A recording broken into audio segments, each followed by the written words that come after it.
আসসালামু আলাইকুম রহমতুল্লাহি ওয়াবারাকাতু। সম্মানিত প্রিয় উপস্থিতবৃন্দ, আজকে আমরা আলোচনা করব নবম রোজার দিন যে দোয়াগুলা পাঠ করলে আল্লাহ পাকের পক্ষ থেকে সাহায্য আসে, আল্লাহ সুবহানাহু ওয়া তাআলা সন্তুষ্ট হন, আল্লাহ পাকের পক্ষ থেকে রহমত আসে, বরকত আসে, এমনই কিছু দোয়া আজকে এই ভিডিওতে শেয়ার করব। সাথে যুক্ত আছি আমি মুফতি জুবায়ের বিন ইমাম। আলোচনা বুঝতে সাথেই থাকবেন। যারা এখনও চ্যানেলটি সাবস্ক্রাইব করেননি, সাবস্ক্রাইব করতে ভুলবেন না।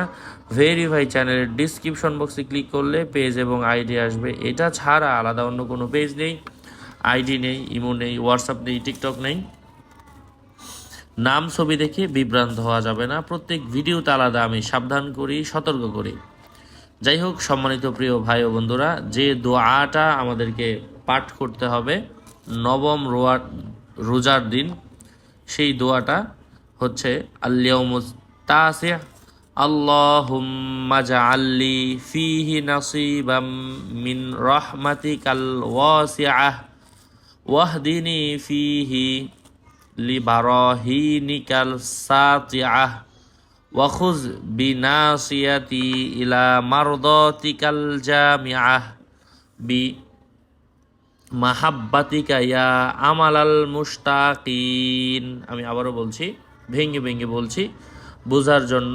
আল্লাহুম্মাজ আল লি ফিহি নাসিবান মিন রাহমাতিকাল ওয়াসিআহ ওয়াহদিনি ফিহি লিবারাহিনিকাস সাতিআহ ওয়া খুয বিনাসিয়াতি ইলা মারদাতিকাল জামিআহ বিমাহাব্বাতিকা ইয়া আমালাল মুশতাকিন। অর্থ: হে আল্লাহ, এই দিনে আমাকে তোমার রহমতের অধিকারী করো, আমাকে পরিচালিত করো তোমার উজ্জ্বল প্রমাণের দিকে। হে আগ্রহীদের লক্ষ্যস্থল, তোমার ভালোবাসা ও মহব্বতের ওসিলায় আমাকে তোমার পূর্ণাঙ্গ সন্তুষ্টির দিকে নিয়ে যাও। আল্লাহ পাক এই দোয়াটা আমাদেরকে বেশি বেশি পড়ার তৌফিক দান করেন। প্রত্যেক দিন মাগরিবের পরে 6টা 25 আমরা ভিডিও দেই। ঠিক 30 রোজা 30টা ভিডিও আসছে, আপনারা দেখবেন। আসসালামু আলাইকুম রহমতুল্লাহ।